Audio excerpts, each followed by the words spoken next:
Good afternoon and welcome to the third and final webinar in our Psychology of Negotiation series. Today, over the course of the next 30 minutes, we will be looking at how to bridge the cultural divide in conflicts and negotiations. Before we get started, we have a few housekeeping points. Firstly, you may have noticed the Ask a Question tab on your screen. It can be used to post questions or give us feedback on any aspect of the webinar. We will aim to answer questions at the end of the webinar. If we unfortunately do not manage to get to your question, or you are listening to a recording of this webinar, we are happy to address any queries after the webinar by phone or email. Our contact details will appear on a later slide. As mentioned, this is the final webinar in our series focusing on the psychology of negotiation, part of a wider series of webinars from our commercial litigation team. Each webinar is available online on our website. Clear communication is vital in today's fast-paced and interconnected world. The ability to convey information in a coherent and easily understood manner is a fundamental part of any business, because business is a collaborative activity that involves the close coordination of many people, sometimes across the globe. The quality of your communication could mean the difference between the success and failure of a business deal or negotiation. There are, however, various communication barriers that exist, which can affect or distort the point you are trying to make. Some of these physical, emotive, and medium barriers have been addressed in our previous webinar, Communicating Effectively in Conflicts, Digitally and in Person, which considered the differences between verbal communication via digital means and in person, and looked at some simple steps you can take to ensure you communicate clearly in either form. Different cultural backgrounds can also have a disproportionate impact on any business interaction and can significantly impact upon how you should approach resolving any conflict situation. Culture as a word is multifarious and means different things to different people. For example, culture comprises a country and its customs, beliefs, and social practices. British culture could be compared to German culture by its language, food, habits, religion, literature, and so forth. Alternatively, culture could be dictated by an organization and relate to its key features. For example, its size, whether it's in the private or public sector, and the customs and behaviors of its management team. Some examples of differing business cultures include Google, Apple, the Royal Bank of Scotland, a law firm, and HMRC. Perhaps more relevant to our profession, culture can also be a legal system. For example, Islamic finance as a practice is based on Islamic culture and Sharia law. Under Sharia law, the idea of charging interest is frowned upon, and instead banks will lend funds on the condition that they receive an equity stake in the borrower's company. This is clearly different from conventional finance, which is practiced in most Western countries. Cultural attitudes towards disputes can also be very different. For example, Brazil has a very litigious culture with over 100 million litigation disputes for a population of over 200 million. That amounts to roughly one lawsuit for every two people, with justice moving at a snail's pace since the average Brazilian dispute takes around 5 years to conclude. There are more law schools in Brazil, being 1,240, than in the rest of the world combined. The end result is that this type of pro-litigation culture often results in a very aggressive and bullish approach to a dispute, which is something that has to be factored into in any negotiation strategy.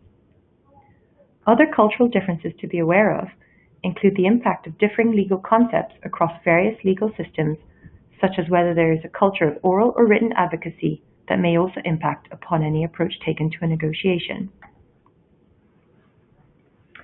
Communicating across cultures can be challenging for a number of reasons.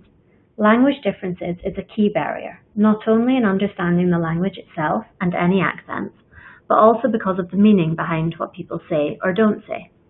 For example, in a Japanese setting, a period of silence or even a failure to follow up on an issue can have its own meaning.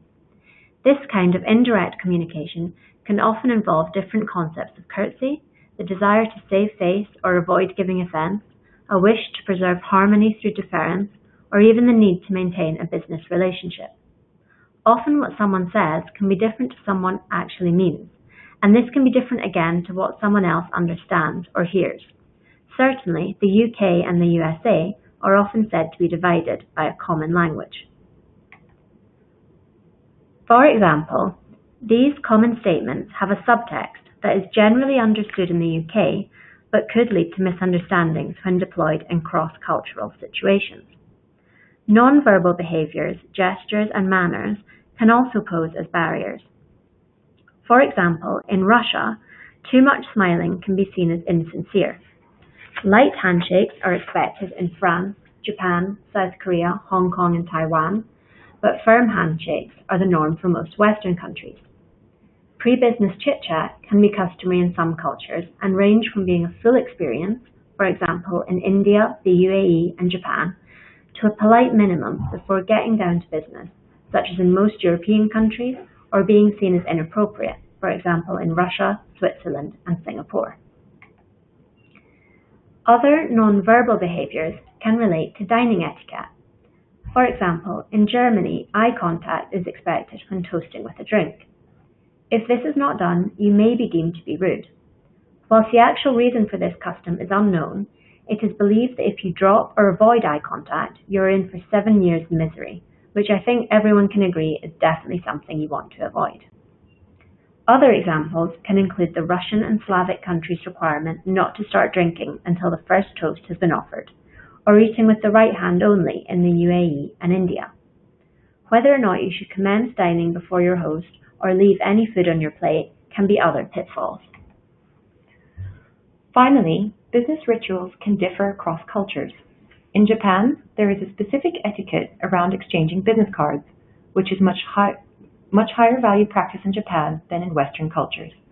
The ritual of exchanging business cards is based on respect for order and rank, so in a group situation, those of a higher rank should be the first to exchange cards, with those of the lowest rank being last. In presenting your business card, you must bow and introduce yourself, and on receiving a business card, you should carefully examine the card with both hands and read every detail before putting it away. Business cards should also be taken with 2 hands and handled with respect in Israel, Singapore, South Korea, Taiwan, and China. In the UAE, a business card should be offered and accepted with your right hand. This is in direct contrast to the practice in the UK, for example, where you simply swap business cards and often put the card received away, sometimes without so much as a glance. Culture, therefore, proves a significant factor and potentially a barrier in communication, and it is important to be aware of and understand cultural differences in detail. One such difference is the effect culture can have on our way of thinking. There is a perception reinforced by the division of the world into East and West that there are implicit differences in thinking processes that underlie cultural groups. This way of thinking and explaining the world has a beguiling simplicity. Some psychologist studies have attempted to provide evidence of this to test the hypothesis that Westerners prefer analytical reasoning and Easterners prefer holistic thinking that is derived from their Confucian roots. On the slide, you will see that we've put up an image. We will pause for 5 seconds to allow you to have a good look at it. What did you pick out from the scene?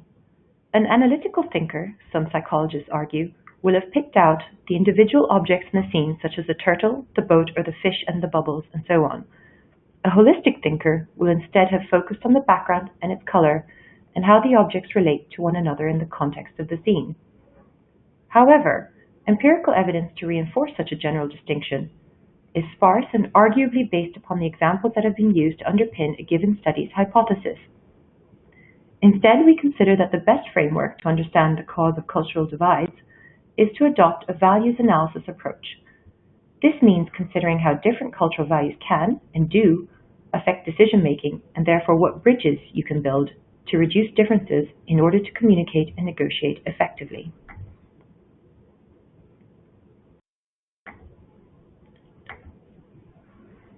And that is exactly what we would like to talk to you about today, to set out a framework through which to consider cultural differences and how to use that framework to decide on the best strategy to reduce the potential for miscommunication and maximize any opportunities available in a negotiation. The most well-regarded and respected cultural analysis model was created and subsequently refined by Professor Geert Hofstede. This model effectively allows us to X-ray different cultures. We will consider how each of the 6 dimensions of the Hofstede framework can be used to identify the cultural differences and obstacles to effective communication, and how, once identified, these cultural differences can be analysed in order to build your understanding and knowledge of how to approach and manage cross-cultural negotiations. In effect, how to build a bridge to connect with people from different cultural backgrounds. Whilst our intention is for this webinar to be focused towards negotiation and conflict scenarios, much of what we talk about will be applicable to our everyday interactions. Before we dive into this, we will introduce ourselves. I am Leonore Dupont, a Senior Associate in the Commercial Disputes and Regulation team here at Shepherd and Wedderburn. And I am Fiona Moore, a trainee solicitor in the Commercial Disputes and Regulation team. As disputes lawyers, our team is regularly involved in advising and supporting clients involved in conflict situations and the negotiations behind the scenes of those conflicts. Professor Hofstede's model of cultural dimensions was initially developed following the results of a survey of IBM employees worldwide between 1967 and 1973. The key motivation behind his survey was to seek to understand the unconscious values held by a majority of a population. Initially, 4 different dimensions were proposed. 1, power versus distance, or strength of social hierarchy. 2, collectivism and individualism. 3, uncertainty and avoidance. And 4, femininity versus masculinity, or person orientation versus task orientation. Since then, Hofstede's model has been refined with 2 further dimensions having been added. 5, short-term versus long-term orientation, and 6, self-restraint and indulgence.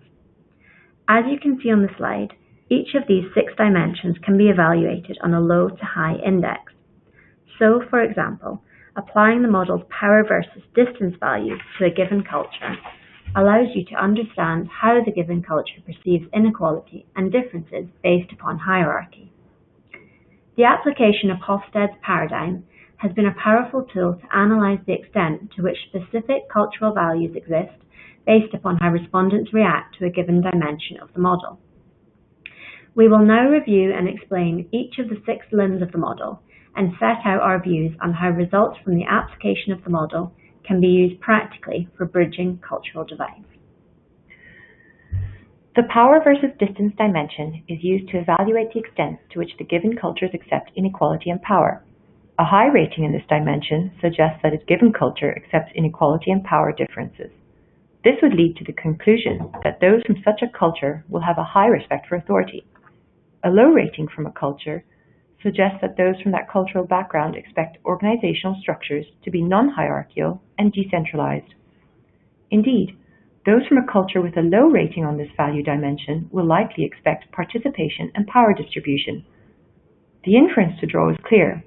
Approaching a negotiation with foreknowledge of where the representatives from the other side are coming from on the power versus distance scale could be a very valuable tool to reaching an agreement by responding to their cultural power value. So what does this mean exactly? In order to build bridges with others from another culture who have a different power versus distance relationship than our own, it is important to first recognize that the difference exists and then be prepared to adapt to accommodate their perspective. For example, if you are negotiating with people from a culture with a high power distance rating, then consider ensuring that you have members of the negotiating team who can speak to any issues that might arise from a particular area of expertise. As you can see from the power versus distance index, which is displayed on the slide, using this value to assess cultural differences produces some very interesting results. Results which could affect how we approach counterparts from those nations. It is worth noting that the range of difference is significant. Malaysians score highest on the index with a power versus distance rating of nearly 10 times that of the lowest nation, the Austrians. A good way to understand the practical effect of the power versus distance difference between cultures is by using an example. Research was undertaken to consider how the superficially similar cultures of France and the Netherlands valued expert evidence on the basis of the power versus distance dimension. France has a high power distance rating on the scale at 68. People accept that some individuals have more power than others. In the Netherlands, however, there is a low power distance rating of 38. An equal distribution of power is of greater importance. The effect of this difference seen through Hofstede's paradigm was that French participants in the research were found to value high and low quality expert evidence equally. In other words, they found an opinion from an expert in an irrelevant subject to be as persuasive as a relevant expert opinion. The fact that the source was an expert in any field was more important than whether they were qualified in the relevant field. For the Dutch participants, the expert's evidence was only persuasive if it related to the expert's field of expertise. An explanation for this power rating difference could be because education in France is teacher-centered rather than student-centric, as it is in the Netherlands. A further topical example of the power versus distance dimension is Brexit. We saw that Britain has a rating of 35, which is relatively low. Brexit can be seen as an active rejection by the lay people of experts' opinions and potentially a spurning of those in authority. What makes it interesting is the fact that the UK is a monarchy with the Queen as head of state. France, on the other hand, toppled their monarchy in the 1789 revolution, yet have a high respect for authority and hierarchy, as demonstrated by their rating on the scale. A country's form of government, therefore, does not necessarily equate to its cultural values. Next, we turn to the second limb of the model, collectivism versus individualism. This dimension on the Hofstede scale considers the extent to which cultures integrate into groups and their perceived obligation and dependence upon such groups. A culture which scores higher on collectivism indicates that that culture places a greater importance on goals and the welfare of the group. Conversely, a culture which scores highly on the individual scale suggests that those from that culture place a greater importance on attaining personal targets. Before we reveal a snapshot of how different cultures rank on this scale, please take a moment to consider which of the cultures presented in the poll on your screen value collectivism more highly than individualism, and select the country that you believe to be the most collective.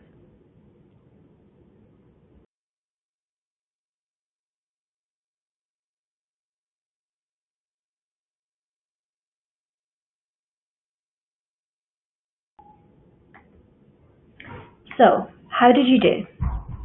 As you can see from the slide, and as you may perhaps have guessed, out of the countries listed in the poll, Saudi Arabia has the lowest value of individualism.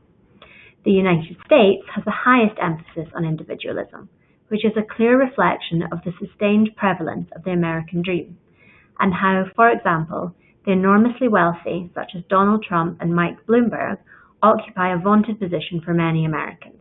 Their stories are stories of individual success.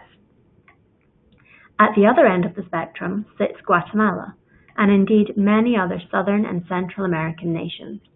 The main reason for this is that people from these countries have larger families upon which they place a greater reliance. The family network is of more importance. The inference to draw from the assessment of this dimension of cultural analysis is that cultures with a higher individual rating are more likely to seek to achieve a personal goal.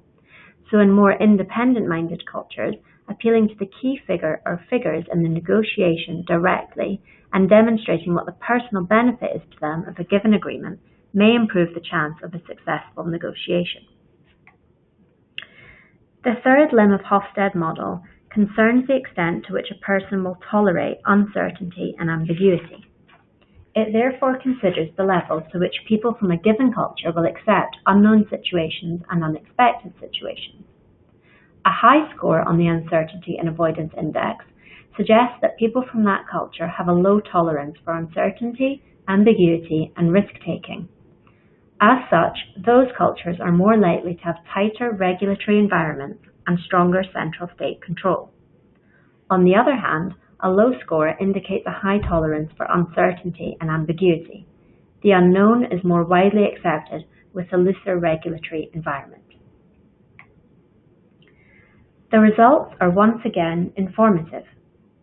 Whilst Greece tops the table, Singaporeans have a 14 times lower rating on this value dimension. This is a strong indication that Greeks are far more comfortable with strong central control and tight regulation. It is also perhaps telling how European nations are spread about the index and how low the UK is in comparison. This rating is reflected in the political realities that have resulted in the vote to leave the EU. The learning point for us all from this dimension is that when interacting with those from cultures with a high uncertainty avoidance score, we should be prepared to present high-quality evidence to support an argument being advanced in a negotiation. Valid justification is of greater importance than, for example, concentrating on building a good social rapport. This dimension serves again to highlight how important it can be to know who it is that you will be negotiating with. If you entered into a negotiation with a group from Japan and used the same approach that you might use with others from the UK, you will likely find that the negotiation does not go as well as you might expect. The fourth element of the model is described as femininity versus masculinity. This can also be described, perhaps more helpfully, as person orientation versus task orientation. On the index, masculinity is associated with assertiveness and concentrated on wealth building and achievements. This can be contrasted with femininity, which is associated with being modest, nurturing, and concerned with the general quality of life issues. Take a moment to consider where Scandinavian, British, and Asian cultures might fit on this scale. As you might have expected, it is a Scandinavian country, Sweden, that has the lowest masculinity score. Other Scandinavian countries such as Denmark, Norway, and Finland also score low figures. It is worth highlighting something a bit more unexpected, which is that China, Germany, and the UK all rank at the same level, with the cultures marginally more task-orientated than the USA. The index also shows that assumptions regarding how progressive a given country is in relation to male and female equality does not necessarily translate in terms of how that culture perceives or values assertiveness and achievements. Saudi Arabia, which only permitted women to drive from 24 June 2018, nevertheless has a culture that is more feminine and person-orientated than Austria. An awareness of this cultural dimension is evidently of use when considering the type of goal that you are appealing to in a negotiation. You are more likely, for example, to be able to bridge a cultural divide with a counterpart from Scandinavia if you appeal to their sense of working together collaboratively for the interests of all involved. The fifth part of Hofstede's model is short-term versus long-term orientation. A high rating on the index as being orientated to the long term suggests that the culture values a focus on the future and prefers delaying short-term success in favor of the long term. In contrast, a low score shows the increased importance of delivering short-term success and a focus on delivering fast results. The first point to note here is that the division between cultures is significant. China's value on this index firmly suggests that the Chinese culture places a great emphasis on the effect of a decision for the long term. For example, a short-term gain in a given transaction might not influence Chinese counterparts. Knowing this should affect how we consider presenting arguments in a negotiation with representatives from a Chinese company. Offering an upfront incentive to sign an agreement might be of little or no importance to them. Instead, suggesting that a contract will provide for payments on a repeated cycle over its term might be a greater incentive, even though the amount offered may be the same. The final element of Hofstede's model to consider concerns the emphasis a given culture places on restraint as opposed to indulgence. An indulgent culture would be characterized by a view that satisfaction and gratification are good things. A restrained society, on the other end of the dimension, would embrace values that repress such views. Such a culture implements the restraint through social norms. It is also worth noting that a restrained society does not place much emphasis on free time. So what are the results and what do they tell us? What this makes very clear is that Chinese culture, and that in Hong Kong, is usually restrained. This is one of the reasons why perhaps the demonstrations last year in Hong Kong, primarily against Miss Lam, Hong Kong's chief executive, after the introduction of the extradition bill, was so extraordinary and made world news. We also see the culture of restraint in this example for Hong Kong in the statements made by Miss Lam immediately after a march attended by an estimated 2 million people through Hong Kong on 16th June. Miss Lam first issued a statement that evening stating that she would, I quote, sincerely and humbly accept all criticism and to improve and serve the public, and then 2 days later offered her, and I quote, most sincere and solemn apology. Miss Lam clearly recognized that the events in Hong Kong were so unusual that she had to communicate directly and at a personal level to try and placate further volatility. Another point which can be seen from the table on the slide is that the actual range between a high number country such as Sweden and a low number country such as Hong Kong is that the range is not as significant as on the other dimensions. People tend more toward restraint than indulgence as a general rule. This is perhaps a function of organized civil society. But, again, how does this dimension assist us as we consider how to build bridges across cultural divides? Let's consider a situation where, in the UK, you work alongside others from a country, such as China, whose culture has a lower index score.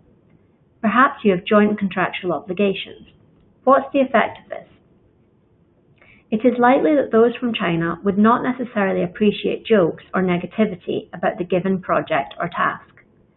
Whilst the same conversation between someone from the UK and the USA might have the effect of building a rapport, someone from China might perceive such comments as unprofessional and inappropriate. This aspect of the Hofstede model also suggests that written communications, such as emails or letters to a Chinese business contact, would very likely be expected to be formal and structured. However, reaching out via email or a letter to someone in Sweden in the same manner could make you come across as impersonal and unnatural. The Hofstede model of national culture allows us to understand the cultural values of different countries. It is built on science and cultural dimensions theory and is a very useful tool to assist in cross-cultural communications and negotiations. As you can see, the starting point is to identify a person or organization's cultural background, as this is key to ensuring effective communication. It may be the case that the lead negotiator at the other side of the table is in fact a product of a blend of various cultures, so it is worth spending some time on investigating their background. The next stage in preparing for any cross-cultural business negotiation or event is to familiarize yourself with any relevant business rituals and behavioral norms. Everything from eye contact, body language, the correct way to frame greetings, to more specific social and business rituals that you may encounter. Finally, you can use the Hofstede model to gain a deeper understanding of the cultural values that impact upon any business negotiations you are involved in. By being aware of certain nuances, you can better appreciate how your communication might be received and tailor it accordingly to get your point across clearly and competently. You can also use the Hofstede model to strategically prepare your approach to key issues that are up for discussion and to adjust your expectations and counter-proposals regarding likely responses that you may receive. It is important to remember that, as previously mentioned using the Brexit example, national culture does not necessarily equate to a country's cultural values. This is where Hofstede's six-dimensional model is an extremely insightful and useful resource. That almost concludes today's webinar. We hope you found it useful and thought-provoking. Hopefully, today's familiarization with the Hofstede model will be something that you can start to apply when you find yourself negotiating, for example, with others from a different cultural background. We set out today to try and improve your ability to understand the context that others with different cultural backgrounds operate in, and to give you the tools to build a connection across any cultural barriers. In our view, being aware of the importance of different facets to someone's culture can be priceless tools in bridging the cultural divide, both in professional and personal contexts. As mentioned at the start, if you have any questions, you can ask them by clicking on the Ask a Question tab. Whilst we have run out of time to answer your questions now, we will email our responses to any questions that have been raised during this webinar. Please also feel free to contact us with any questions you may have after the webinar by using the details that are on screen for you now. Thank you for listening.